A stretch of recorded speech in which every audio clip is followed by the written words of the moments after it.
mulai direkam. Baik, saya juga akan rekam juga untuk backup. Oke, kita mulai ya. Assalamualaikum warahmatullahi wabarakatuh. Waalaikumsalam warahmatullahi wabarakatuh. Ya, selamat pagi, salam sehat semuanya. Kita ketemu lagi hari ini setelah tertunda beberapa kali ya. Mohon maaf, kuliah kita ini sempat tertunda. Mestinya kemarin ya kita jadwalkan, tapi karena nggak tahu tiba-tiba ada kendala di laptop saya harus update agak lama. Sementara waktunya kemarin memang sangat mepet, mendekati mendekati waktu Jumatan ya. Jadi biar agak leluasa kita tunda saja. Alhamdulillah hari ini kita bisa menjadwalkan kembali untuk agenda diskusi kita tentang apa topik kita hari ini, etika dan estetika ya. Diskusi tentang etika dan estetika ya. Kajian tentang etika dan estetika ini sebenarnya ada kaitannya ya, ada kaitannya dengan cabang yang lebih besar ya. Ada satu cabang filsafat yang lebih besar yaitu aksiologi, cabang aksiologi. Ya, kalau Anda masih ingat diskusi kita di awal dulu, saya memetakan 3 cabang utama filsafat. Ya. Masih ingat nggak apa itu 3 cabang utama filsafat? Ya. Apa? Masih ingat? Aksiologi, epistemologi. Terus? Satu lagi. Ontologi atau apa? Yang lebih luas yaitu konsep yang lebih luas yaitu metafisika, ya kan? Ada metafisika, ada epistemologi dan aksiologi. Ya, kita buka lagi itu ya. Ini karena ini 3 cabang utama ya. Ontologi itu seringkali disebut juga bagian dari cabang metafisika. Dalam metafisika itu kajiannya ada kajian ontologi, ada kajian kosmologi juga. Ya, tentang kalau ontologi itu tentang hakikat, tentang keberadaan, lalu kosmologi itu tentang apa? Hakikat dan asal muasal alam semesta ya. Masih ingat itu ya. Kemudian juga kita belajar tentang epistemologi, tentang bagaimana ilmu pengetahuan atau bagaimana pengetahuan itu diperoleh. Lalu cabang yang ketiga adalah aksiologi. Nah, cabang yang ketiga ini mestinya juga sudah kemarin diberikan pengantar oleh Pak Askuri ya. Sudah belum? Kemarin sudah ketemu dengan Pak Askuri? Sudah, Pak. Sudah ya. Apa yang kemarin dibahas? Seputar aksiologi. Ya, kita review dulu, karena ini ada kaitannya nanti dengan diskusi kita hari ini. Apa itu aksiologi?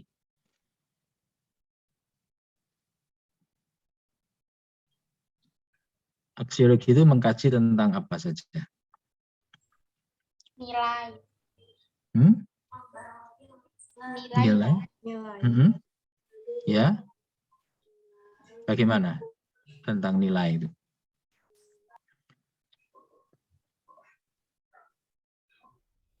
Nilai Ya. yang berkaitan dengan kegunaan dari pengetahuan yang diperoleh. Oke. Kajian tentang kegunaan dari ilmu pengetahuan. Ya. Oke, ada lagi yang lain apa?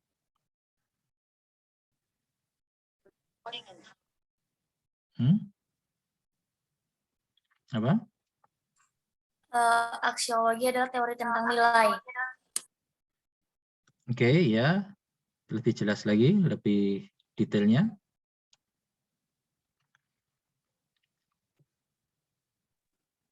Aksiologi merupakan cabang filsafat ilmu yang mempertanyakan bagaimana manusia menggunakan ilmunya. Tentang? Bagaimana manusia? Apa ini manusia?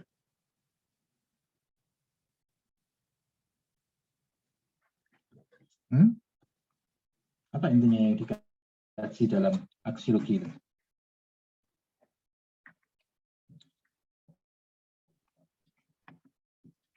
Tentang kegunaan, ya, tentang kebermanfaatan dari ilmu pengetahuan. Iya, bagaimana pengetahuan itu berguna, digunakan untuk bermanfaat bagi kepentingan manusia. Gitu. Kira-kira gitu ya. Oke, ya nanti akan kita ulas lagi beberapa hal yang mungkin juga masih terkait dengan diskusi kita minggu yang lalu. Sebelumnya saya akan share screen saja ya. Oke, saya coba slideshow.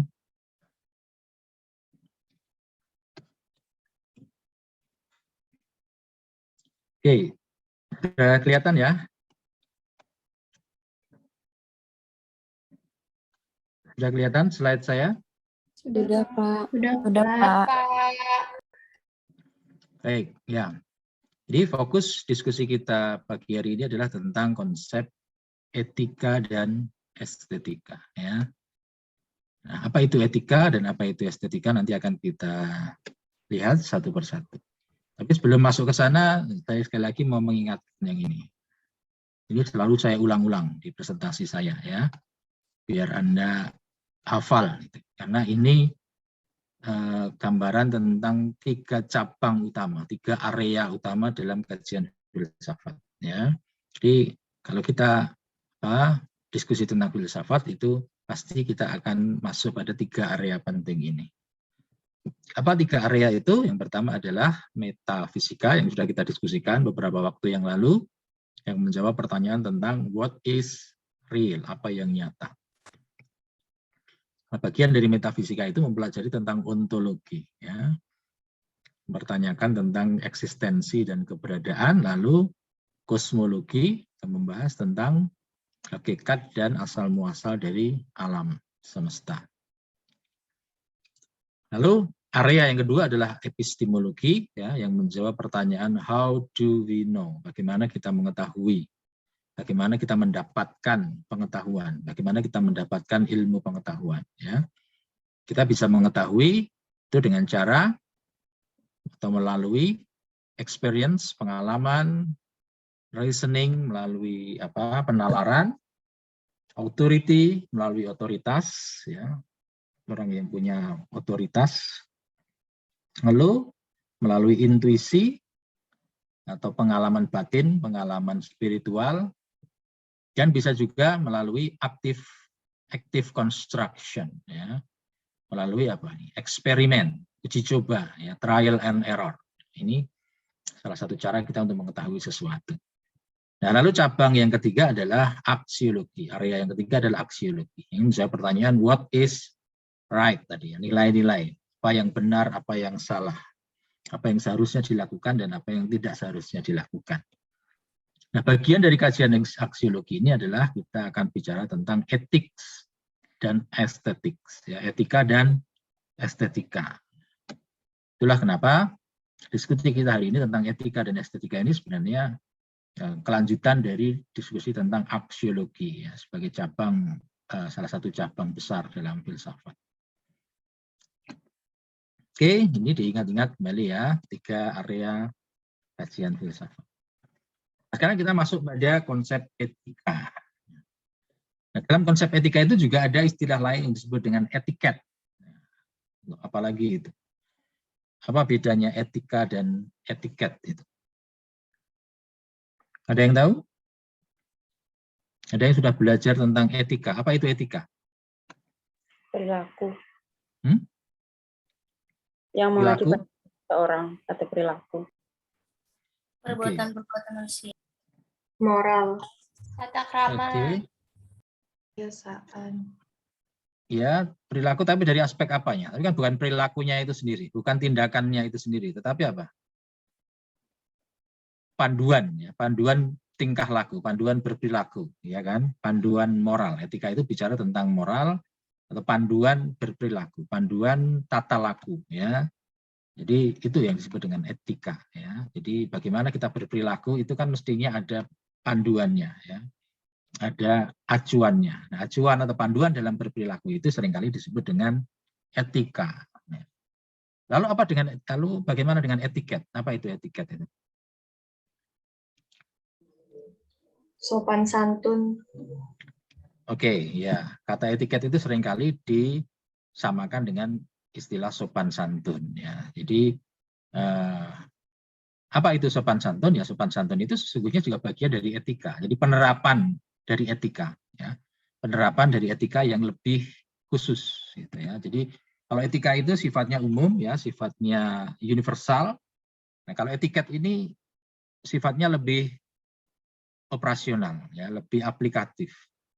Dan kalau yang namanya sopan santun itu kan bisa jadi beda, ya, beda-beda di satu tempat dengan tempat yang lain, gitu ya. Nah, itu bedanya nanti antara etika dan etiket. Ya, nanti kita akan lihat perbedaannya lebih detail, ya. Nah, sekarang kita masuk ke apa itu etika dulu, ya. Nah, kata etika itu berasal dari bahasa Latin, ya, etika, ya, yang berarti moral sebagai pedoman cara hidup yang benar. Jadi kalau kita diskusi tentang etika itu kita bicara tentang pedoman cara hidup yang benar. Bagaimana cara hidup yang benar itu? Cara hidup menurut siapa? Nah, ini ada perbedaan, ya. Cara hidup menurut, ya, sudut pandang tertentu, bisa jadi cara hidup menurut sudut pandang agama, ya. Sebagai umat beragama tentu kita akan punya pedoman hidup, ya, pedoman cara perilaku menurut agama kita masing-masing. Dalam Islam juga ada etika Islam, ya. Tapi bisa juga Bapak bisa juga bersumber pada norma sosial atau norma budaya yang berkembang di masyarakat. Ya, jadi itu prinsip dari etika.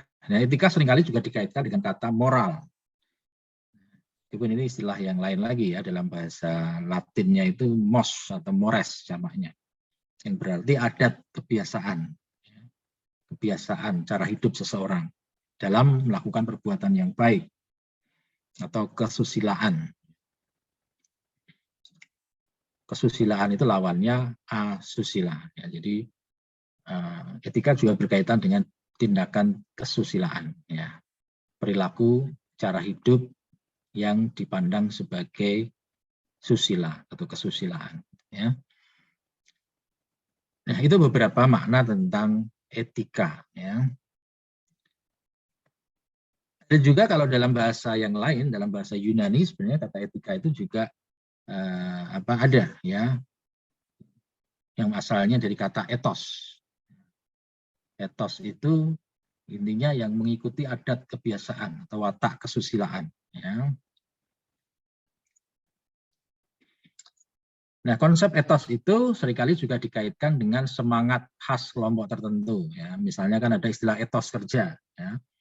Mungkin sering mendengar istilah ethos kerja atau kode etik profesi, kode etik kelompok profesi. Ya, dalam kebidanan, dalam ilmu kebidanan kan ada juga kan kode etik profesi bidan, ya kan? Ya, sudah pernah belajar tentang kode etik profesi bidan?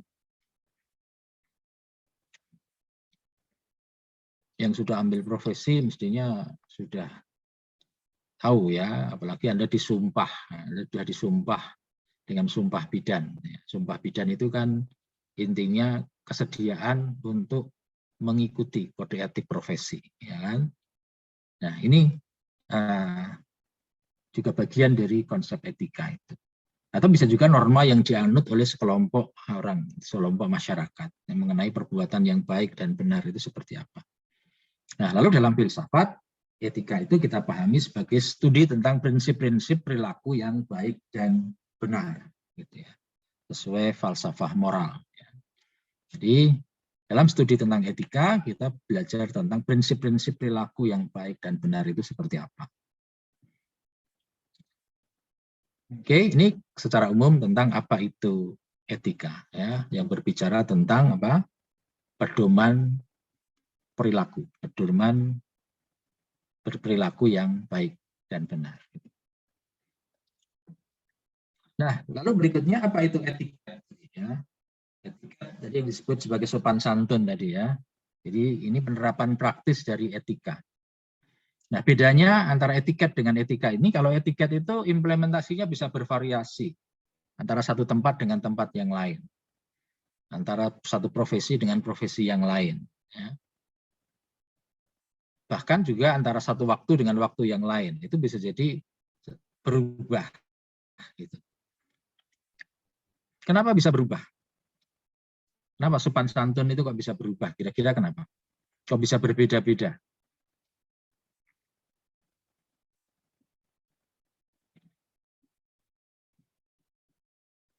Ya, dalam kajian tentang budaya kan kita akan menemukan ya satu hal yang dianggap sopan di satu tempat mungkin di tempat lain dianggap tidak sopan. Ya, ada yang pernah mengalami kan ya dalam kehidupan kita sehari-hari, kita yang berasal dari berbagai budaya yang berbeda, itu kan seringkali kita menemukan perbedaan-perbedaan dalam bertingkah laku, pedoman bertingkah laku ya dalam sopan santun. Apa misalnya? Ada yang bisa memberikan contoh? Apa? Contoh sopan santun yang berbeda di satu budaya dengan budaya yang lain.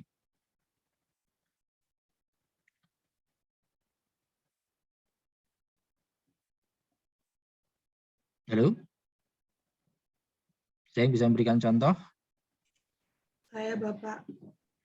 Ya, silakan Mbak Cici. Kalau misal untuk budaya makan nih Pak, kalau misalnya di Korea itu biasanya kalau makan mie itu harus diseruput gitu Pak, untuk bunyi, mengeluarkan bunyi gitu.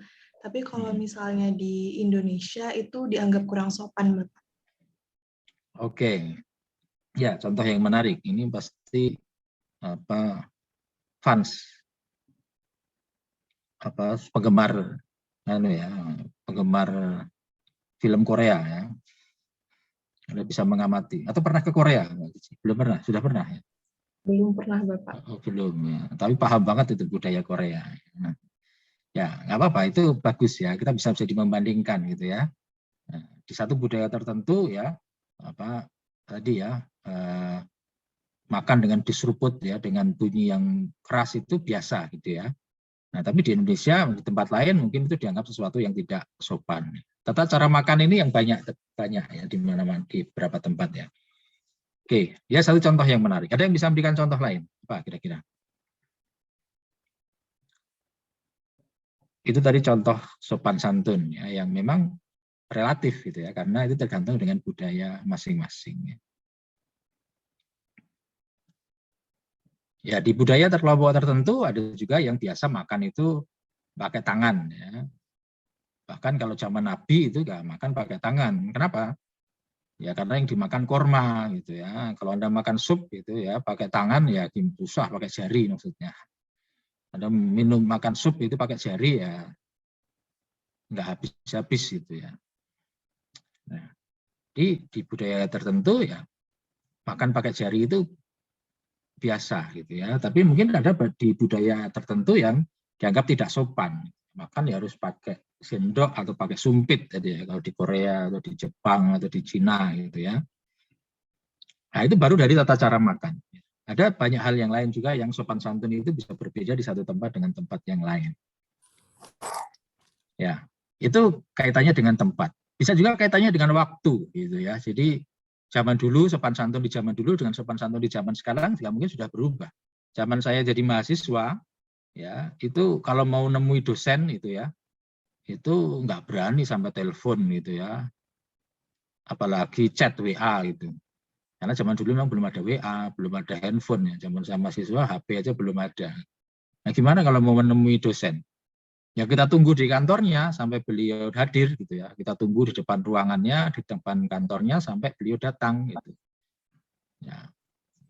Kalau sekarang, nah sekarang enak sekali ya, sudah ada teknologi, Anda bisa tinggal chat via WA gitu ya, janjian mau ketemu gitu ya. Itu bisa dilakukan. Jadi itu standar sopan santun yang juga berbeda karena zamannya juga sudah berubah, teknologinya juga sudah berkembang ya, sehingga standar sopan santunnya juga berubah. Itu contoh bagaimana sopan santun itu berubah dari satu tempat ke tempat yang lain atau dari satu waktu ke waktu yang lain. Ya. Oke, itu gambaran tentang etiket. Ya. Jadi bukan elektronik tiket, bukan e-tiket kalau Anda pergi naik pesawat atau naik kereta itu ya, tapi ini etiket ya, penerapan praktis dari etika atau seringkali juga disebut dengan istilah sopan santun. Nah, untuk menggambarkan perbedaannya, ini agak panjang, nggak usah dicatat ya, nanti saya kirim PowerPoint-nya. Ini sekedar untuk menggambarkan perbedaan antara etiket dengan etika tadi. Kalau etiket itu sebenarnya asal muasalnya dari kata bahasa Perancis etiquette gitu ya, yang arti sebenarnya adalah kartu undangan. Jadi kartu undangan yang lazim dipakai oleh raja-raja Perancis kalau pesta itu kan bikin kartu undangan namanya etiket. Makanya etiket ini memang lebih banyak didiskusikan, lebih banyak biasanya memang berlaku di kalangan bangsawan, di kalangan ningrat, di kalangan bangsawan itu cara bicara saja itu diatur, cara duduk diatur. Nah, Anda yang pernah ke Keraton Jogja misalnya, ya, bagaimana budaya keraton gitu ya, tata cara duduk, tata cara bertemu dengan raja itu kan diatur gitu ya. Sehingga kemudian etiket ini memang lebih sering disebut sebagai istilah sopan santun ya. Kebiasaan yang baik, peraturan yang diterima, disepakati ya dalam satu kelompok masyarakat. Nah, kalau etika itu lebih umum sifatnya. Artinya kebiasaan dari kata etikos ya, ethics atau kesusilaan ya, bisa juga diartikan sebagai norma, kaidah, peraturan hidup gitu ya. Sehingga kemudian sering kali diistilahkan dengan kata moral atau petunjuk tingkah laku gitu ya. Jadi sifatnya lebih universal. Jadi standar moral itu umumnya sama di mana-mana gitu ya. Nah, kalau sopan santun ini mungkin bisa berbeda-beda. Oke. Nah, gambaran yang lebih sederhana mungkin bisa kita lihat di tabel ini ya. Ini juga membandingkan antara etika dengan etiket. Kalau etika itu menetapkan norma perbuatan, apakah boleh dilakukan atau tidak. Jadi sifatnya umum ya. Misalnya ini sudah diberikan contoh di sini, masuk rumah orang lain tanpa izin. Ada nggak yang membolehkan? Budaya masyarakat yang membolehkan kita masuk ke rumah orang lain tanpa izin? Nggak ada kan? Di mana-mana yang namanya masuk rumah orang lain itu ya harus izin. Jadi ini umum. Nah, kalau etiket itu lebih menetapkan cara melakukan perbuatan itu. Jadi masuk rumah orang lain itu harus izin, tapi caranya mungkin beda-beda. Ya, ada yang kalau kita masuk ke rumah orang itu umumnya di tempat kita kan harus lepas alas kaki gitu ya. Tapi ada juga di negara-negara lain yang di negara barat misalnya ada yang masuk ke rumah orang itu nggak harus melepas alas kaki gitu ya. Ada budaya yang biasa pakai sepatu, pakai sendal, ya pakai alas kaki masuk ke dalam rumah itu juga ada yang biasa begitu. Jadi cara dalam melakukan perbuatan itu yang berbeda. Makan tadi misalnya ya tata cara makan tadi misalnya nah, itu cara yang tepat, yang baik itu bisa jadi berbeda-beda. Itu masuk dalam kategori etiket. Oke. Nah, karena sifatnya umum, maka etika itu berlaku tidak bergantung pada ada tidaknya orang lain. Jadi tadi kalau contohnya di sini misalnya mencuri. Mencuri itu kan nggak boleh. Ya. Etika umumnya kan nggak boleh. Lalu apakah kalau nggak ada orang boleh mencuri? Ya, tetap nggak boleh. Malah kebanyakan orang mencuri itu menunggu pas nggak ada orang kan gitu ya. Masuk rumah orang tanpa izin tadi juga secara umum kan juga nggak boleh. Gitu. Jadi umumnya kalau etika itu berlaku universal. Nah kalau etiket ini biasanya hanya berlaku kalau dalam pergaulan. Ya, jika nggak ada orang lain, mungkin etiket ini nggak berlaku. Jadi misalnya tadi tata cara makan tadi ya, tata cara makan. Itu kalau ada orang lain atau dalam pergaulan ya diatur. Makanya cara makan bangsawan itu ada caranya ya, ada yang namanya table manner, tata cara makan yang benar gitu. Ya itu berlaku kalau kita berkelompok. Kalau kita bersama dengan orang lain. Tapi kalau kita sedang sendirian, ya bebas kan, mau makan cara bagaimana ya lebih bebas gitu. Ya, karena etiket itu berlaku kalau kita berada dalam kelompok, berada dalam lingkungan pergaulan gitu ya. Nah, lalu kalau etika ini maka sifatnya absolut, ya nggak bisa ditawar. Larangan mencuri, larangan membunuh itu absolut, ya. Larangan mengambil hak orang lain itu absolut. Tapi kalau etiket ini lebih sifatnya relatif. Tadi sudah diberikan contoh oleh teman Anda ya, tata cara makan, ya, tata cara menerima tamu misalnya. Itu dalam budaya masyarakat bisa berbeda-beda. Nah, kalau etika itu lebih memandang manusia itu dari sisi batiniah, ya, namanya norma, ya, moral itu kan lebih sifatnya batiniah. Kalau etiket itu, ya, aspeknya lebih ke aspek lahiriah, aspek luar, gitu ya. Tata cara makan, tata cara berpakaian, itu kan dilihat dari sisi lahiriahnya, dilihat dari luarnya, ya. Nah, ini gambaran perbedaan antara etika dan etiket. Kalau etika itu panduan berperilaku secara umum, yang sifatnya lebih universal. Kalau etiket ini adalah cara melakukan perbuatan yang dianggap baik dan benar, atau sopan santun, ya, yang bisa berbeda dari satu masyarakat dengan masyarakat yang lain. Oke, sampai di sini sudah bisa dipahami ya, bedanya etika dan etiket. Jelas ya? Oke, bisa kita lanjutkan. Nah, sekarang kita masuk pada aliran-aliran dalam pemikiran etika. Apa saja aliran-aliran yang ada dalam pemikiran etika? Yes. Paling tidak ada 4 aliran ya, dalam pemikiran etika. Yang pertama ada aliran teori empiris. Ya. Aliran teori empiris ini berpandangan bahwa etika itu diambil dari pengalaman. Jadi, karena sifatnya empiris, ya maka etika itu ya diambil dari pengalaman dan dirumuskan sebagai kesepakatan. Jadi misalnya, ya karena ada pengalaman orang yang masuk ke rumah orang lain tanpa izin, lalu misalnya kemudian diambil kesepakatan masuk ke rumah orang lain itu harus dengan izin. Karena kalau tanpa izin tiba-tiba kita masuk, nah, tiba-tiba ternyata di dalam rumah kita sedang tidak berpakaian yang rapi misalnya kan, itu kan tidak nyaman. Gitu. Akhirnya lalu diambil kesepakatan ya masuk rumah orang lain harus izin. Gitu ya. Itu dari perspektif teori empiris. Aliran yang kedua disebut dengan teori rasional. Ya, jadi teori rasional ini berpandangan bahwa manusia menentukan apa yang baik dan buruk itu berdasarkan nalar atau logika. Jadi yang baik dan yang buruk itu bisa dilogika. Ya. Ya, kalau kita mengambil hak orang lain, itu logikanya baik atau tidak. Mengambil sesuatu yang bukan hak kita, itu kan bisa dinalar. Ya. Itu sesuatu yang tidak semestinya dilakukan. Ya. Oke, lalu yang ketiga ada dari kelompok teori intuitif. Dari kelompok ini berpandangan bahwa manusia itu secara naluriah atau otomatis sudah bisa membedakan antara hal yang baik dan buruk. Ya, jadi hal-hal yang baik dan yang buruk itu sebenarnya sudah bisa kita secara intuisi sudah bisa kita rasakan gitu ya. Nggak perlu dinalar, nggak perlu dengan pengalaman, tapi dengan perasaan gitu ya. Oke, ini pandangan dari teori intuitif. Hal yang baik dan buruk itu sebenarnya secara naluri sudah bisa dirasakan oleh manusia. Lalu yang keempat adalah kelompok dari teori wahyu, aliran dari teori wahyu yang berpandangan bahwa ketentuan baik dan buruk itu datangnya dari Yang Maha Kuasa.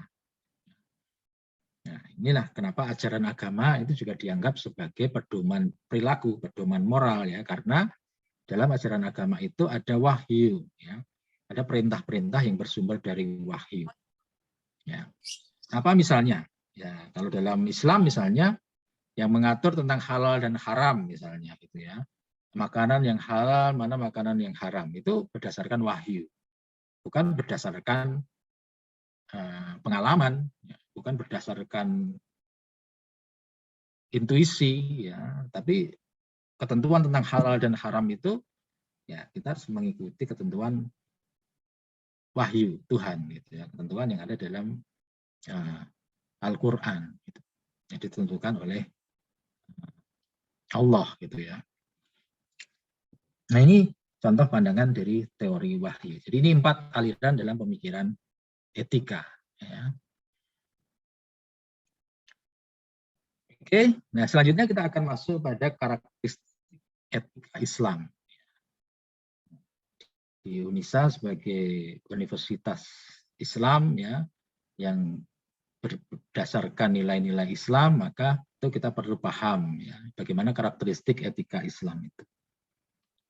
Apa karakteristik dari etika Islam? Yang pertama, etika Islam itu mengajarkan dan menuntun manusia kepada tingkah laku yang baik ya, dan menjauhkan diri dari tingkah laku yang buruk.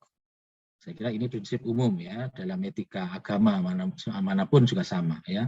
Jadi setiap agama itu kan pasti mengajarkan menuntun manusia kepada tingkah laku yang baik. Nah, ada agama yang mengajarkan kita untuk berbuat jahat, agama yang mengajarkan kita untuk berbuat curang, agama yang mengajarkan kita untuk berperilaku tidak baik ya. Jadi etika Islam juga begitu. Mengajarkan dan menuntun manusia kepada tingkah laku yang baik. Nah, lalu yang kedua, nah yang mungkin sedikit berbeda adalah dari sumbernya. Dari mana sumber etika Islam itu? Sumber etika Islam itu adalah dari Al-Quran dan hadis. Jadi, ini contoh dari aliran teori wahyu tadi ya. Jadi etikanya bersumber dari wahyu yang diwahyukan oleh Tuhan ya, melalui pesan-pesan Al-Quran dan hadis ya, yang disampaikan melalui Rasulullah. Oke, lalu yang ketiga, etika Islam itu sifatnya universal dan komprehensif.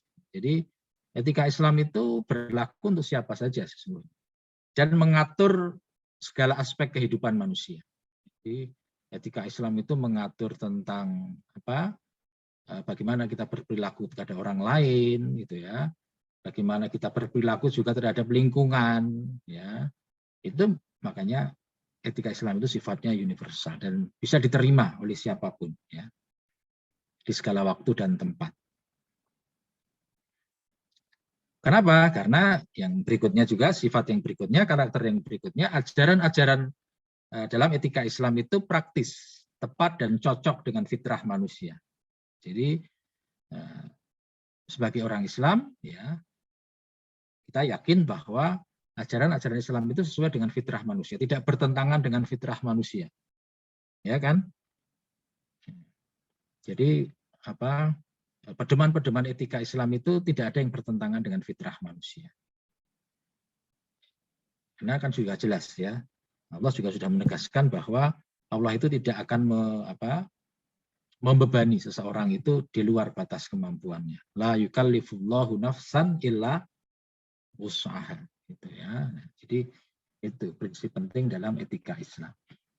Lalu yang kelima, etika Islam itu mengatur dan mengarahkan fitrah manusia ke akhlak yang luhur atau akhlak yang mulia. Nah, jadi konsep etika dalam Islam itu juga bisa dikaitkan dengan konsep akhlak.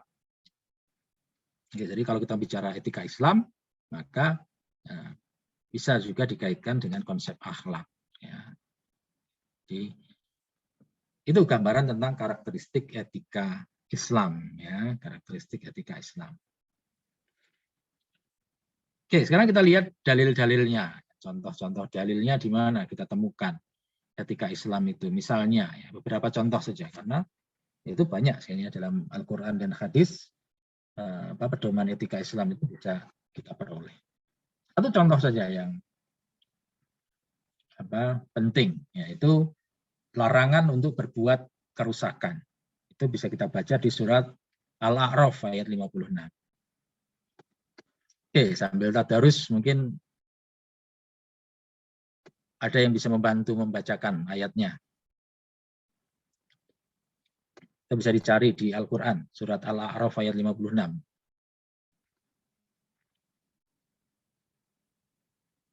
Yang di dekatnya ada Al-Quran atau HP-nya, di HP-nya ada Quran yang bisa dibuka. Coba Al-A'raf ayat 56.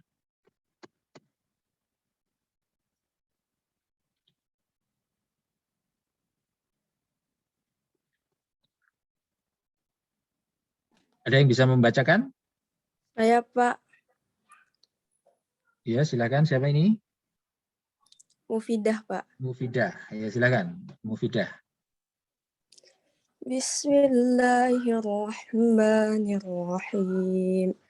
ولا تفسدوا في الأرض بعد إصلاحها وادعوه خوفا وطمعا إن رحمة لله قريب من المحسنين. Artinya, dan janganlah kamu berbuat kerusakan di bumi setelah diciptakan dengan baik. Berdoalah kepadanya dengan rasa takut dan penuh harap. Sesungguhnya rahmat Allah sangat dekat kepada orang yang berbuat kebaikan. Oke, ya, terima kasih Pak Mufidah. Sudah dibacakan dengan baik tadi ya. Al-A'raf ayat 56. Wala tufsidu fil ardi ba'da islahiha. Janganlah kamu merusak, berbuat kerusakan di muka bumi ini setelah diciptakan dengan baik gitu ya. Jadi bumi ini sudah diciptakan sedemikian rupa oleh Tuhan ya, dengan sebaik-baik penciptaan ya. Ada banyak sumber daya yang bisa kita manfaatkan ya untuk kehidupan manusia. Maka kita tidak boleh merusak gitu ya. Jadi rahmat Allah itu sangat dekat bagi orang-orang yang berbuat kebaikan. Ini salah satu pesan penting ya terkait dengan etika Islam, larangan untuk berbuat kerusakan. Oke, ini satu poin ya. Contoh yang lain, ini kalau kita kembali kepada hadis Nabi, kenapa tadi salah satu sumber dari etika Islam itu adalah juga hadis, karena Nabi Muhammad diutus ke muka bumi ini adalah untuk apa? Menyempurnakan akhlak manusia. Menyempurnakan kemuliaan atau kesolihan akhlak manusia. Innama bu'istu liutammima makarimal akhlak, gitu kan. Ya. Jadi kehadiran Nabi Muhammad itu adalah sebagai role model bagi etika Islam, ya. Etika yang juga ini berlaku untuk seluruh umat manusia sebenarnya. Ya. Ini juga sangat tegas ditegaskan oleh Nabi Muhammad dalam hadis ya, yang menggambarkan bahwa tugas ya Nabi Muhammad diutus ke muka bumi adalah untuk menyempurnakan akhlak manusia. Karena pada masa itu masyarakat jahiliyah itu ya seperti itu kalau Anda baca ya dalam sejarah. Gimana kondisi masyarakat jahiliyah, lalu kemudian diturunkan Nabi Muhammad untuk memperbaiki, untuk memberikan melakukan perbaikan gitu ya. Untuk menyempurnakan akhlak manusia. Nah, itu gambaran tentang konsep etika dari perspektif Islam ya. Oke, sekarang kita masuk kepada konsep berikutnya yaitu estetika. Apa itu estetika? Apa makna estetika? Estetika itu terkait dengan apa? Keindahan. Keindahan, ya. Oke, jadi kalau etika itu terkait dengan moral, ya, perilaku yang benar, yang baik, ya. Kalau estetika ini bicara tentang konsep keindahan. Ya. Oke. Nah, kalau kita kembali pada art etimologisnya, ya, jadi estetika ini awalnya adalah teori tentang ilmu penginderaan. Kenapa disebut ilmu penginderaan? Karena sesuatu yang indah itu awalnya adalah sesuatu yang bisa dicerap oleh panca indera. Ya, jadi rasa keindahan itu kan bisa kita peroleh melalui rangsangan panca indera. Ya.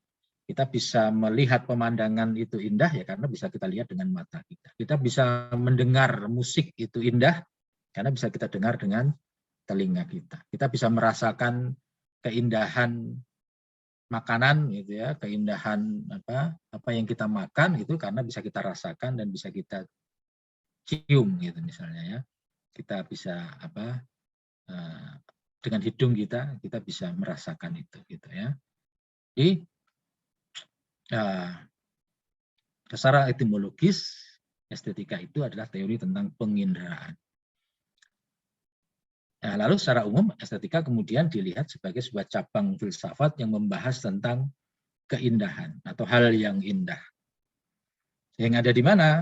Ya tentu keindahan yang ada dalam alam, ya, keindahan yang ada dalam alam dan juga dalam seni. Nah, secara khusus kajian estetika ini lebih banyak memang dikembangkan dalam kajian seni. Kalau Anda belajar seni itu kan Anda belajar tentang keindahan, ya. Nah, makanya penting juga belajar seni. Ada yang suka seni di sini, ya, seni rupa atau seni musik atau seni apapun itu bagus untuk dipelajari, untuk mengasah kepekaan kita terhadap keindahan. Ya. Oke, makanya dalam bidang ilmu seni itu konsep keindahan itu sesuatu yang sangat penting. Ya. Oke, lalu apa ruang lingkup kajian dari estetika itu? Dalam kajian estetika itu apa saja yang dikaji? Ya, tentu banyak hal ya yang dikaji dalam kajian estetika itu. Diantaranya adalah persoalan tentang nilai estetis. Apa yang dianggap sebagai estetis? Apa yang dianggap sebagai indah? Apa standar keindahan itu apa? Ya, sesuatu bisa dianggap sebagai indah itu yang memenuhi standar seperti apa. Lalu juga pengalaman estetis. Bagaimana kita bisa mendapatkan pengalaman estetis. Itu juga bagian dari kajian estetika. Lalu yang ketiga, tadi ya secara khusus, dalam kajian estetika ini, dia bicara tentang seni. Karena seni ini, sekali lagi, bidang ilmu yang sangat terkait dengan keindahan. Termasuk kreatornya, para pelakunya, orang yang bergerak dalam bidang seni, seniman, itu juga menjadi bahan kajian dalam estetika. Jadi ini kira-kira ruang lingkup kajian dari estetika. Tentang nilai-nilai yang estetis, tentang pengalaman-pengalaman estetis, ya, yang diantaranya diwujudkan dalam seni, ya, dan kegiatan berkesenian. Oke, itu ruang lingkup kajian dari estetika. Nah, karena estetika itu berbicara tentang keindahan, ya, maka kita perlu tahu juga perwujudan dari keindahan itu. Keindahan itu perwujudannya ada di mana saja. Gitu. Ya. Nah, ini menarik, gitu ya, karena tadi awalnya kan kita hanya bicara keindahan itu hal-hal yang bisa dicerap, hal-hal yang bisa ditangkap oleh panca indera. Tapi kalau kita lihat di sini sebenarnya makna keindahan itu ternyata sangat luas. Ya, karena perwujudannya ada beberapa. Ya. Yang pertama, keindahan alam. Salah satu wujud dari keindahan itu adalah keindahan alam. Karena yang suka traveling, ya, yang suka berwisata, yang suka jalan-jalan, pasti tahu ya, sudah sangat bisa merasakan keindahan alam itu. Dari keselarasan. Ya. Jadi alam kita ini kan sudah diciptakan dengan selaras, ya. Tapi juga bisa juga dari ketidakselarasan yang luar biasa. Jadi ada daerah-daerah yang iklimnya justru ekstrim, gitu kan. Nah, ini juga menarik juga kadang-kadang, gitu ya. Daerah yang terlalu tandus itu juga malah menarik, gitu. Yang sama sekali tidak ada pohon, gitu. Itu juga salah satu unsur keindahan juga. Ada kewarna-warnian, colorful. Bunga itu diciptakan berwarna-warni, itu wujud keindahan. Bahkan kemudian lalu orang bisa bikin-bikin gitu ya. Sekarang kan banyak daerah yang atau kampung yang sengaja dicat warna-warni. Nah, ada orang Malang di sini, ada nggak yang tinggal ada yang dari Malang? Ada kampung yang namanya Kampung Jodipan itu ya, yang sengaja dicat warna-warni itu untuk menampilkan keindahan. Nah, ketenangan itu juga wujud dari keindahan ya. Banyak orang yang sengaja mencari tempat terpencil untuk mencari ketenangan. Keluasan yang tak terpahami. Jadi luasnya alam semesta ini juga bagian dari keindahan. Kalau Anda melihat ke langit itu kan kelihatan luas sekali. Itu bagian dari keindahan alam. Ya. Oke, lalu yang kedua adalah keindahan seni. Jadi karena dalam seni itu kan memang yang diutamakan adalah keindahan. Apa keindahan yang bisa kita lihat dari seni itu? Ada unity, kesatuan. Ya. Jadi kalau Anda melihat lukisan itu kenapa menjadi indah? Karena Ada satu kesatuan di situ. Ya, Anda melihat bangunan arsitektur misalnya, itu pasti ada unsur unity, kesatuan di situ ya. Desain grafis, ya, Anda yang belajar desain grafis kan Anda belajar tentang unity. Jadi antara satu bagian dengan bagian yang lain itu harus menyatu, tidak boleh terpisah-pisah. Lalu ada harmoni. Ya, kalau Anda suka musik ya, kenapa musik kemudian menjadi indah? Karena ada harmoni di situ. Ya. Pergantian-pergantian notnya misalnya ya. Lalu ada balance, keseimbangan. Ya. Pertama misalnya kalau Anda belajar tari misalnya ya, tari itu menjadi menarik karena ada balance, ada keseimbangan. Ada kontras juga ya, dalam warna juga warna yang kontras itu juga menarik. Dan kadang-kadang malah disharmoni, yang bertolak belakang. Jadi yang disharmoni itu juga kadang-kadang juga menarik gitu ya. Itu juga wujud dari keindahan. Sengaja dibuat disharmoni. Ini bagaimana kita melihat keindahan seni. Nah, ternyata keindahan itu juga ada aspek-aspek yang lain, bukan hanya aspek fisik atau aspek panca indera tadi. Karena ada juga konsep keindahan moral. Jadi tingkah laku yang baik itu sebenarnya juga wujud keindahan, ya. Wujud keindahan moral, moral yang indah. Ya. Lalu ada keindahan intelektual, ya, buah pikiran, ide-ide, gagasan yang bermanfaat bagi masyarakat, yang ide-ide yang baik untuk kepentingan masyarakat itu juga disebut sebagai keindahan. Kemudian yang kelima adalah keindahan yang sifatnya absolut. Nah, apa itu keindahan absolut atau yang mutlak? Yaitu keindahan yang ada pada Tuhan. Ya, sebagai umat beragama kita yakin bahwa ada keindahan yang sifatnya absolut. Ya, keindahan yang ada dalam Tuhan, dalam diri Tuhan, pencipta alam semesta ini. Ya, pencipta yang indah itu tentu ya otomatis adalah sosok yang indah. Gitu. Ya, itu perwujudan dari keindahan. Ya, ada diwujudkan dalam kelima aspek ini. Ya. Oke, itu kira-kira gambaran tentang perwujudan keindahan. Dari sini bisa kita lihat ya bahwa konsep keindahan itu sebenarnya luas sekali ternyata. Ya. Tidak hanya keindahan yang bisa kita lihat secara fisik, keindahan alam, ya, keindahan ciptaan Tuhan, tapi juga keindahan dari aspek seni, moral, intelektual, dan juga keindahan yang sifatnya absolut. Oke. Nah, lalu berikutnya kita kembali ke bagaimana pandangan Islam tentang keindahan.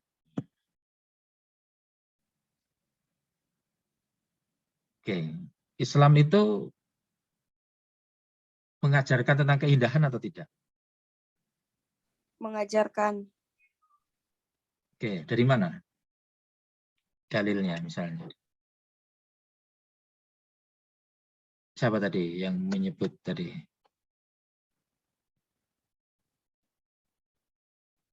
Mana, apa dasarnya kalau Islam itu mengajarkan keindahan?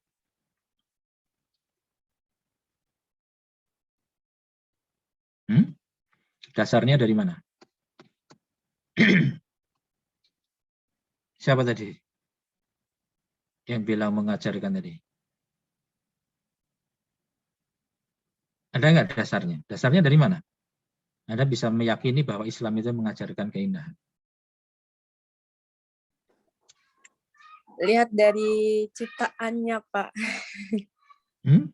Lihat dari ciptaannya, Pak. Ciptaan Tuhan seperti ya itu langit. Jadi diperindahkan dengan bintang-bintang dan lain sebagainya, Pak. Gitu.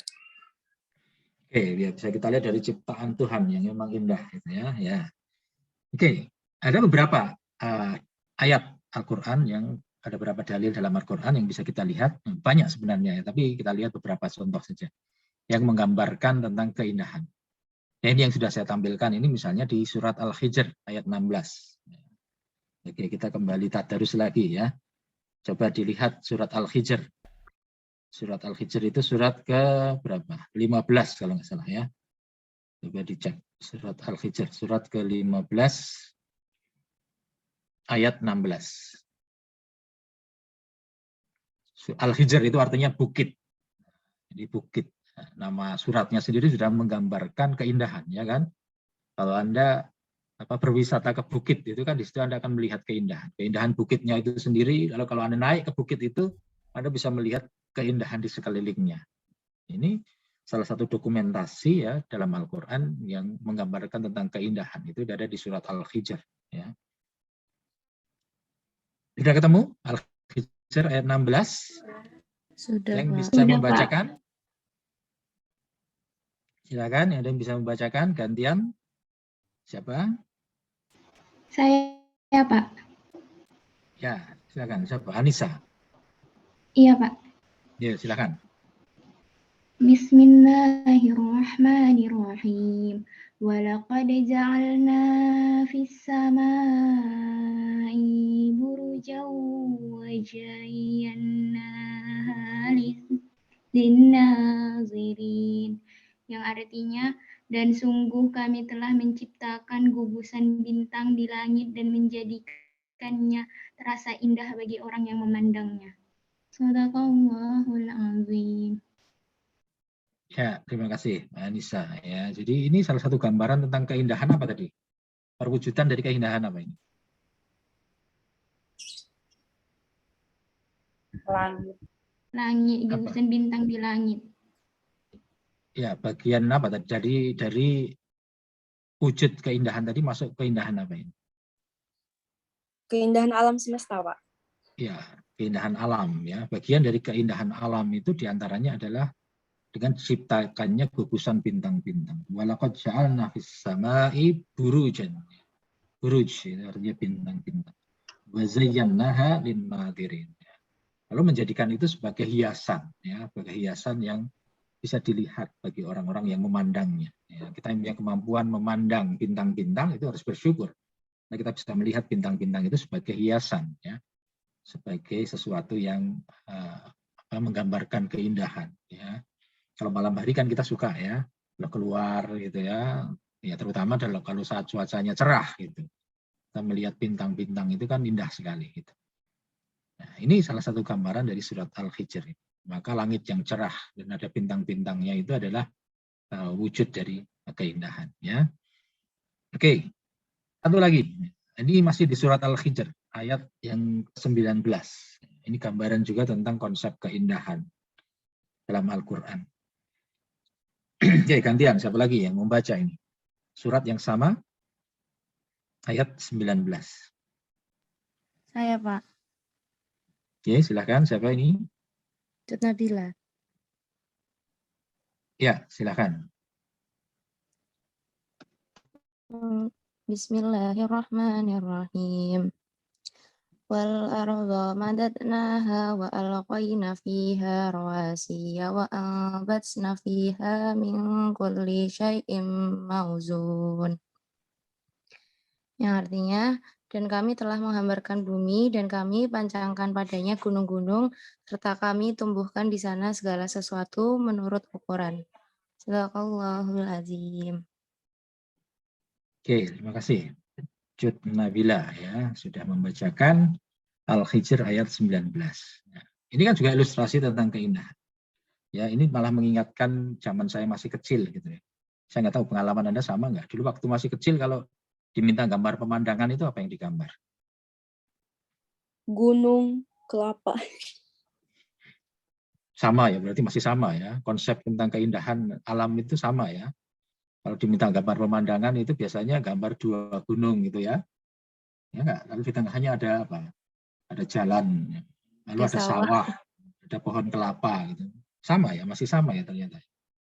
Generasi saya zaman dulu sampai generasi Anda dalam menggambarkan pemandangan. Ya enggak apa-apa, itu kan standar keindahan ya. Jadi salah satu contoh standar keindahan itu adalah ya dihamparkannya bumi ini ya, lalu ditancapkan di situ gunung-gunung ya. Ya, di situ ada gunung-gunung ya, lalu diantaranya ada tumbuhan-tumbuhan ya, yang semuanya itu diciptakan dengan ukurannya ya, dengan ukuran masing-masing gitu ya. Ini kan gambaran juga tentang konsep keindahan alam ya, yang ada dalam Al-Qur'an dan itu juga dalam kehidupan kita sehari-hari juga sering kita alami ya. Jadi ketika kita belajar menggambar pemandangan itu kan konsep yang ada dalam benak kita kan sama gitu ya. Oke, ya ini contoh yang lain. Masih banyak lagi saya kira yang lain bisa Anda gali, bisa Anda baca ya. di ayat-ayat yang lain.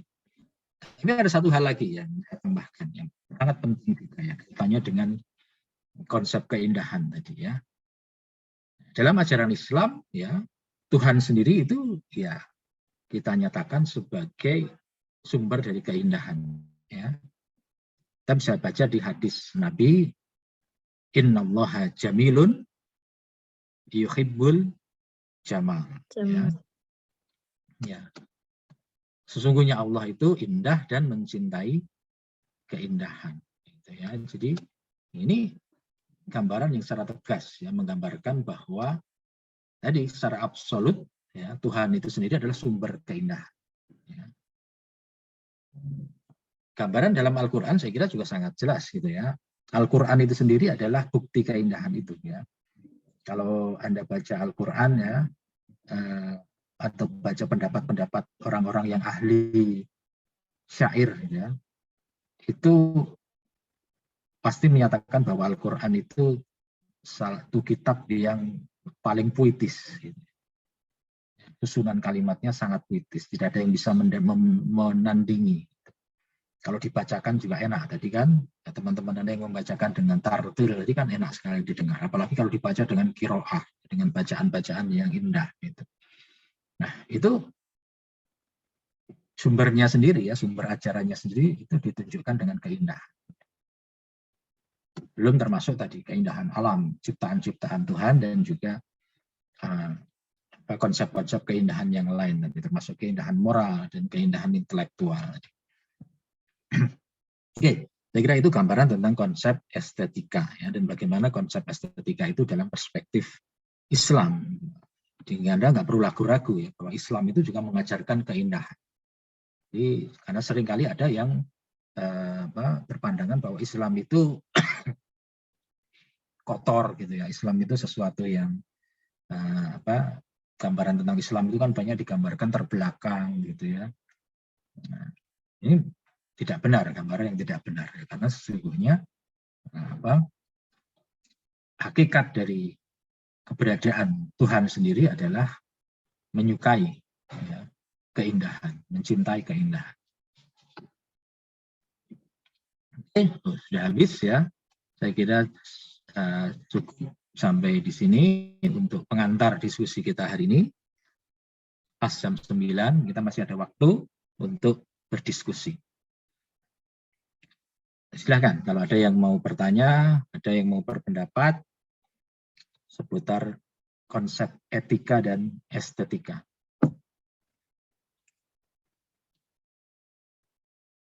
Izin bertanya, Pak. Ya, silakan Mbak Mufidah ya. Berkaitan dengan konsep estetika intelektual nih, Pak. Kan saya pernah nih ikut LK1 HMI. Di situ ada Master of Training, dia sebagai senior coach bertanya kepada saya, kamu yakin dan percaya enggak kalau kamu ini punya Tuhan? Nah kan niatnya ini berdinamika nih Pak. Terus saya jawab, saya yakin dan percaya. Dia tanya lagi, dia bilang, saya nggak yakin kalau saya punya Tuhan. Benar-benar nggak yakin karena saya belum melihat wujudnya. Terus saya jawab, ya memang wujudnya tidak bisa dilihat, akan tetapi kan bisa dirasakan kenikmatannya, pengasih, penyayang gitu kan Pak. Terus dia bilang, oke, kalau memang Tuhan kamu pengasih, penyayang, saya simpan tisu di sini, saya beri kamu waktu 5 menit. Kalau tisu ini bisa berpindah melalui Tuhanmu, berarti saya yakin dan percaya bahwa kamu itu punya Tuhan dan saya juga punya Tuhan. Saya bingung ini bagaimana cara Tuhan memindahkan ini. Terus itu dia bilang pas terakhirnya, maaf ya tadi tuh saya hanya ingin mengetes sejauh mana intelektual kamu, sejauh mana ideologi kamu tentang ini. Terus saya bilang, oh iya nggak apa-apa. Nah saya bingung nih, ini hukumnya gimana ya Pak? Kan memang ya niatnya ini berdinamika hanya untuk mengetes intelektual. Tapi secara tidak langsung kan mengatakan Tuhan itu tidak ada gitu loh Pak. Itu hukumnya gimana itu Pak? Terima kasih.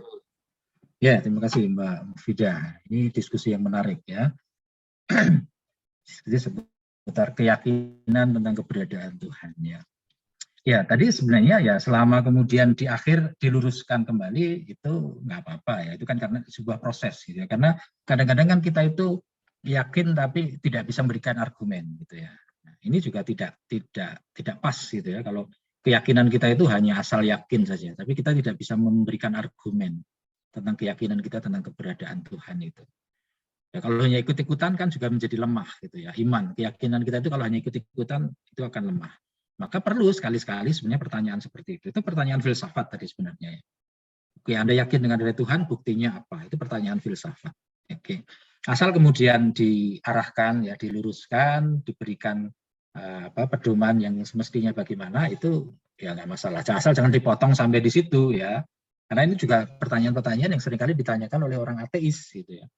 Orang ateis juga sering menggunakan pertanyaan ini untuk menguji orang yang berkeyakinan agama gitu. Apa buktinya kalau ada Tuhan gitu ya. Jadi cara menjawabnya mestinya kalau yang kita sudah belajar filsafat ya, kita belajar cara berargumen yang benar tadi. Jadi gimana cara jadi kalau saya selalu begini ya. Jadi jangan dibandingkan Tuhan itu dengan tukang sulap gitu ya. Tuhan itu maha kuasa.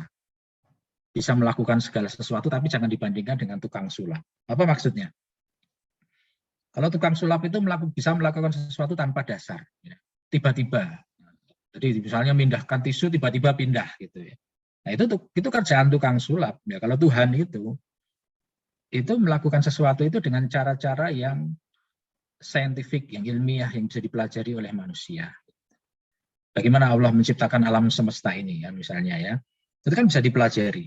Sehingga kita bisa mengambil pelajaran. Misalnya Allah menciptakan burung, menciptakan capung, menciptakan binatang-binatang yang akhirnya kita bisa mempelajari proses kelahirannya gitu ya. Dan lalu itu bisa kita jadikan pelajaran, misalnya manusia kemudian bisa membuat pesawat terbang. Itu kan karena belajar dari adanya hewan yang bisa terbang gitu misalnya. Konsep kelahiran manusia gitu misalnya ya. Manusia itu kan lahir tidak kemudian tiba-tiba hadir, tiba-tiba ada, gitu kan? Tapi melalui proses, dan itu terdokumentasikan dalam Al-Quran. Ya, kemarin kan kita sudah menyinggung kan ayat Al-Quran yang membahas tentang proses kelahiran seorang janin, misalnya, proses kelahiran bayi, gitu. Itu kan sangat detail tergambar. Gitu. Nah, jadi itu bedanya ya. Kun fayakunnya Allah, gitu ya. Prinsip bahwa Allah itu bisa menjadikan sesuatu. Itu tidak dengan cara seperti tukang sulap, tapi dengan cara-cara yang bisa kita ambil pelajaran dari situ. Gitu. Nah, itu yang mestinya disampaikan ya argumennya ya. Ya, tadi kalau sekedar untuk melatih ya, untuk melatih pemikiran kita ya, untuk bisa berkeyakinan itu dengan argumen yang kuat itu nggak masalah saya kira ya. Tapi tadi asal jangan berhenti sampai tadi ya, berhenti pada Tuhan itu tidak ada karena tidak bisa melihat, tidak bisa melihat buktinya dengan langsung tadi ya. Gitu kira-kira Mbak Mufidah ya, sudah terjawab kegalauannya tadi? Sudah, Pak. Sudah, ya. Oke. Ya, untuk sekedar menguji itu penting sekali lagi ya. Kita kadang-kadang perlu mempertanyakan itu. Kita yakin adanya Tuhan. Lalu gimana cara kita meyakininya itu? Nah, kalau kita yang selama ini tidak pernah memikirkan itu kan bingung kan? Gelagapan masih ditanya begitu. Tapi kemudian kita harus belajar cara menjawabnya bagaimana. Ya, tadi sudah bagus yang pertama tadi. Ya, kita bisa melihatnya dari nikmat, ya, dari apa yang kita peroleh, gitu ya, dari ciptaan Tuhan yang sedemikian luar biasa. Kalau ada ciptaan yang sedemikian luar biasa kan artinya ada sosok pencipta ya, yang lebih dari apa yang diciptakan itu. Gitu. Ya, jadi kita belajar tentang ciptaan Tuhan itu, mestinya kita semakin yakin bahwa ada sosok yang menciptakan alam semesta yang sedemikian luar biasa. Ya, dan cara menciptakannya ya nggak sembarangan, jangan dibandingkan dengan cara tukang sulap menghadirkan satu benda atau menghilangkan suatu benda. Ya, itu kan permainan yang sangat sederhana saja sebenarnya. Tapi cara Tuhan untuk menunjukkan kekuasaannya itu dengan cara-cara yang lebih dari itu gitu ya. Oke. Ada lagi yang lain? Silakan.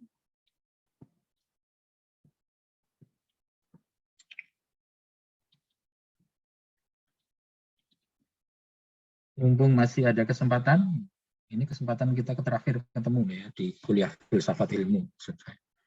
Nanti kita mudah-mudahan ada kesempatan lain untuk bisa berdiskusi. Tapi di kuliah filsafat ilmu semester ini jadwal saya yang terakhir ya.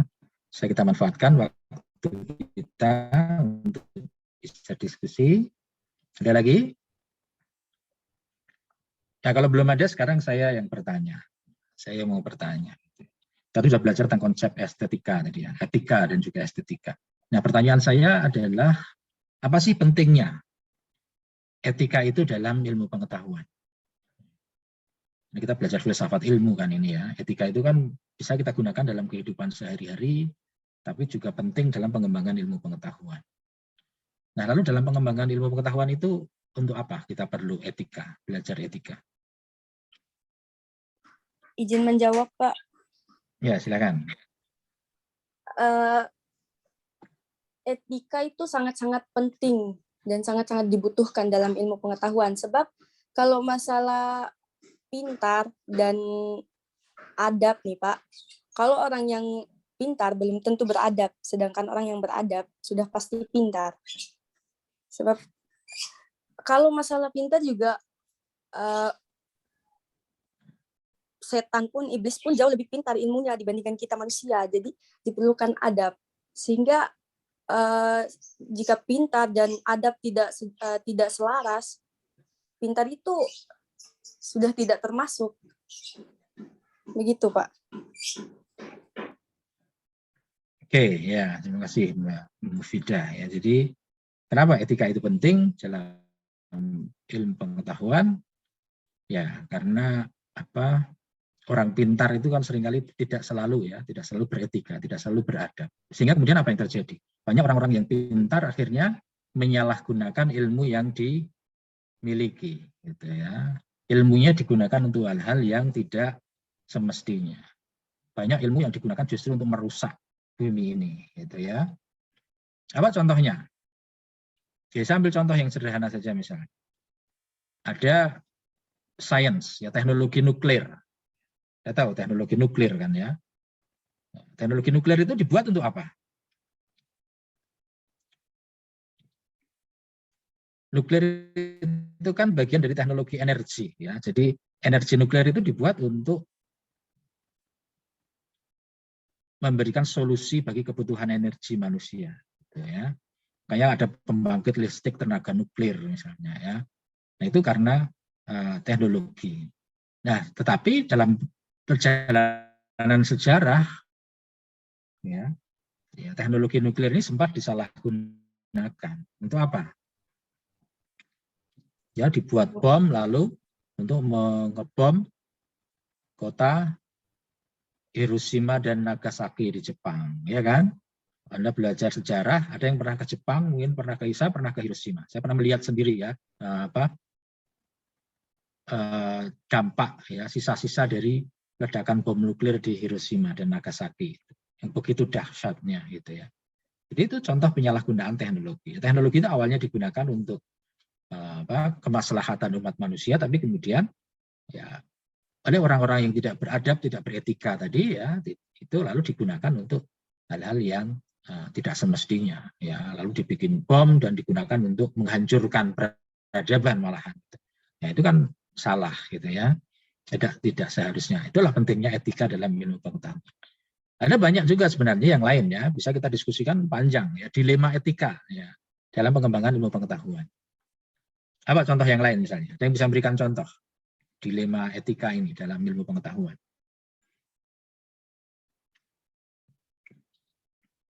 Atau dalam kebidanan? Ada juga dalam kebidanan yang relevan dengan ilmu yang Anda pelajari. Apa misalnya?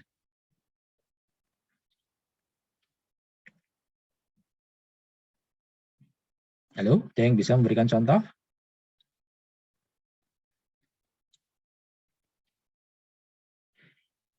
Contoh yang relevan dengan kebidanan, misalnya isu aborsi. Ya kan, ini sangat dekat kan dengan tugas seorang bidan. Aborsi ini persoalan etis dalam kebidanan. Boleh nggak sih aborsi itu dilakukan? Nggak boleh, Pak. Nggak boleh, Pak. Nggak boleh. Apa iya? Apakah sama sekali tidak boleh?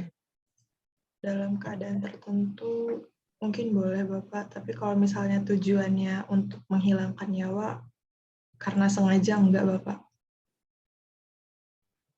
Kok mungkin? Ini belum yakin ya. Sudah baca undang-undang kesehatan? Gimana dalam undang-undang kesehatan? Aturan tentang aborsi. Kalau di Indonesia setahu saya belum Bapak, tapi di beberapa negara ada yang sudah melegalkan aborsi Bapak. Apa ya? Ini berarti belum baca undang-undang kesehatan. Jadi undang-undang kesehatan kita ada, jadi nanti dibaca.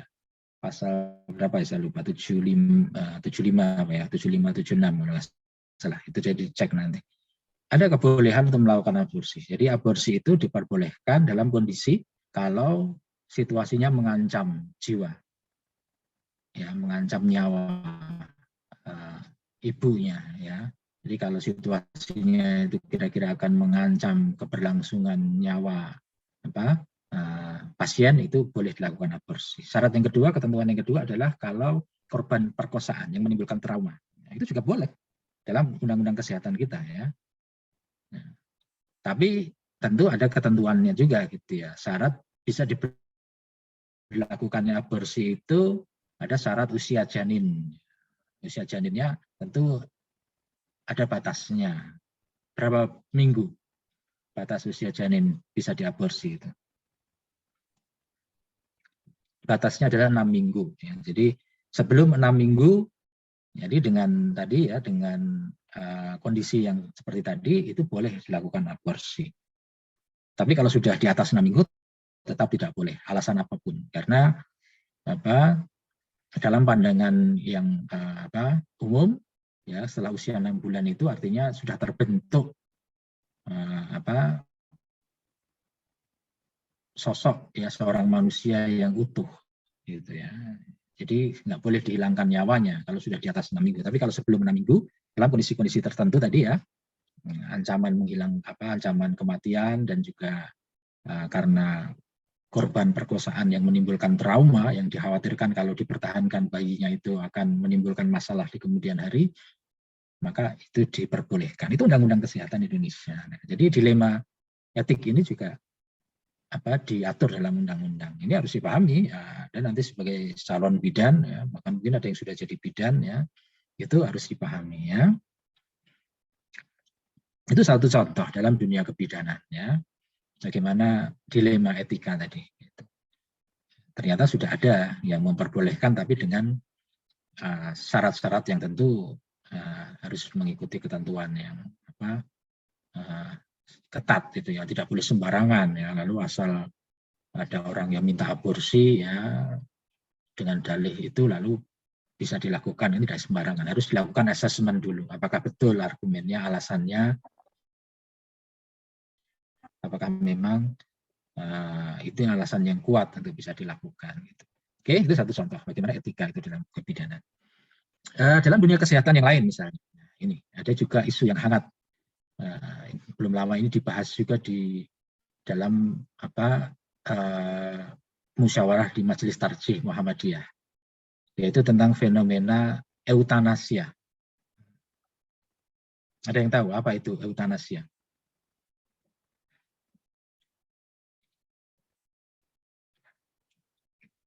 Ada yang tahu? Orang kesehatan mestinya paham dong. Apa itu? Apa itu eutanasia? Belum tahu, Pak. Tindakan mengakhiri hidup seorang. Belum tahu. Yang pernah dengar? Eutanasia itu hak untuk mengakhiri hidup, ya, hak untuk mengakhiri hidup karena sesuatu hal gitu. Ya, jadi kan ada ya orang-orang yang sudah sakit, ya sakitnya sudah parah gitu ya, tidak bisa diobati, lalu ingin mati saja gitu. Kan ada orang-orang yang seperti itu. Nah, lalu kalau dia kemudian mengakhiri hidupnya, ya, baik itu dengan persetujuan ataupun dengan tanpa persetujuan, itu disebut eutanasia, ya, disuntik mati misalnya. Itu boleh nggak dilakukan?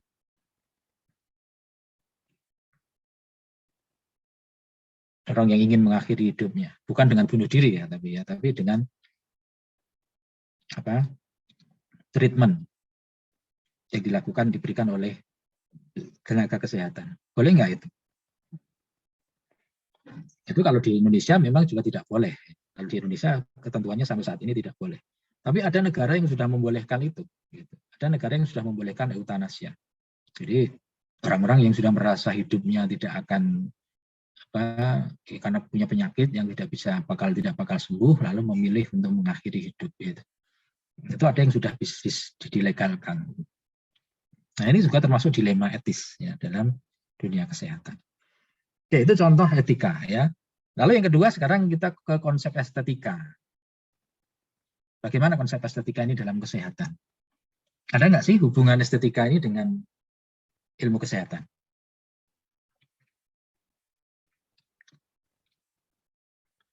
Ada nggak?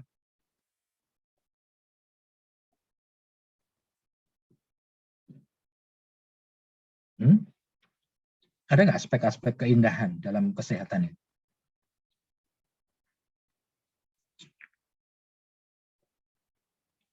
Halo?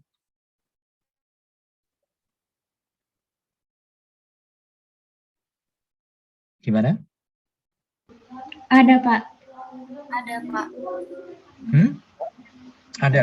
Misalnya apa? Yang bisa berikan contoh? Contohnya cara berpakaian yang rapi, bersih, tempat yang nyaman, yang bersih. Itu, Pak. Oke, ya itu umum ya. Itu kan bukan hanya di kesehatan, tapi ya memang dalam kehidupan kita sehari-hari, tata cara berpakaian yang rapi, ya itu penting ya. Tentu dalam praktek kesehatan ya itu juga penting. Gitu. Yang lebih khusus dalam ilmu kaitannya dengan ilmu kesehatan apa kira-kira contohnya? Ada nggak? Atau dalam kebidanan, Anda pernah baca nggak misalnya cara melahirkan yang estetis? Ada nggak ya cara melahirkan yang estetis? Melahirkan kok dengan indah gitu. Biasanya orang melahirkan itu kan sakit, kesakitan gitu. Pernah dengar sih Pak, bukan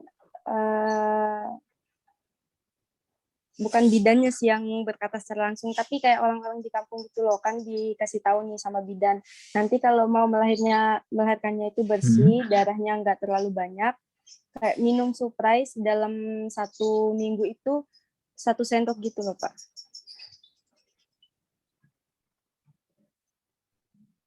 Mungkin itu. Oke, ya. Bisa jadi gitu ya, ada panduan-panduan biar dalam melahirkan itu lebih lancar gitu ya. Ya, termasuk pilihan orang mau lahir dengan normal atau dengan operasi sesar misalnya. Itu kan sekarang juga sudah menjadi pilihan estetis gitu kan. Karena nggak ingin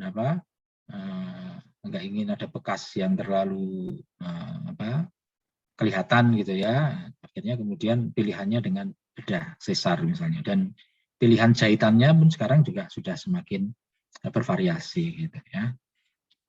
Oke, itu dalam kebijakan. Dalam dunia kesehatan yang lain ya sekarang sudah semakin kecenderungan dunia semakin maju ya. Dunia kesehatan itu tidak lagi hanya bicara soal menyembuhkan penyakit, tapi juga bicara soal estetika. Apa contohnya? Misalnya dalam dunia kedokteran gigi.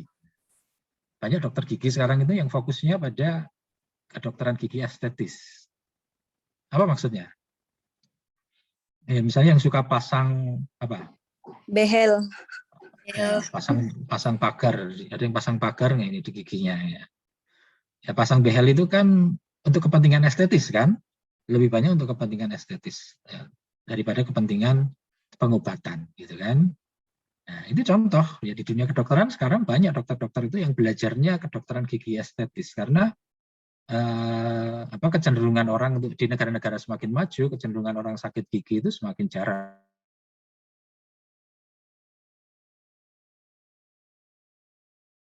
lagi, tapi perawatan gigi itu dilakukan untuk kepentingan estetis gitu. Nah, ini contoh ya dalam dunia kedokteran gigi. Dalam dunia bedah misalnya, ya bedah kulit. Nah, sekarang Makanya operasi kulit itu dilakukan untuk apa? Ya kepentingan estetis, gitu ya. Karena pengen wajahnya seperti artis, ya. Lalu bedah plastik, gitu kan. Padahal semestinya, ya ilmu bedah plastik itu kan mestinya digunakan untuk kepentingan karena orang yang mengalami kecelakaan, misalnya, ya, yang tubuhnya mengalami kerusakan harus diperbaiki. Itu mestinya digunakan untuk itu. Tapi sekarang banyak yang kepentingannya lebih pada kepentingan estetis, ya, karena ingin tampil berbeda gitu. Nah, ini contoh ya bagaimana kemudian konsep estetika ini sebenarnya juga penting dalam dunia kesehatan. Bahkan semakin maju sebuah peradaban, itu aspek estetika ini menjadi semakin penting dalam dunia kesehatan. Ya. Nanti bisa dilihat dalam kebidanan, ya, Anda bisa sekali lagi bisa pelajari lagi. Kalaupun tidak dalam proses perawatan bayi, ya, perawatan bayi kan juga sekarang juga sudah macam-macam, ya. Juga ada hal-hal yang juga sifatnya estetis juga di situ. Oke, begitu ya. Beberapa contoh bagaimana konsep etika dan estetika itu penting ya bukan hanya dalam kehidupan kita sehari-hari, tapi juga dalam dunia profesi yang Anda tekuni nanti, dalam dunia kesehatan itu pemahaman tentang etika, tentang estetika ini menjadi sesuatu yang penting. Gitu. Oke, saya kira cukup ya. Ada lagi yang masih mau diklarifikasi, mau ditanyakan? Cukup, Pak. Cukup? Ya. Kalau sudah cukup, sekaligus ini mengakhiri rangkaian diskusi kita ya dalam beberapa pertemuan tentang filsafat ilmu. Ya, mudah-mudahan kita bisa ketemu lagi, bisa berdiskusi lagi di lain kesempatan. Mohon maaf kalau ada hal yang kurang berkenan selama kita berinteraksi dalam kuliah ini. Semoga sukses semuanya ya, semua lancar studinya, dan bisa mendapatkan manfaat yang sebanyak-banyaknya dari ilmu yang Anda pelajari. Oke, saya akhiri. Assalamualaikum warahmatullahi wabarakatuh.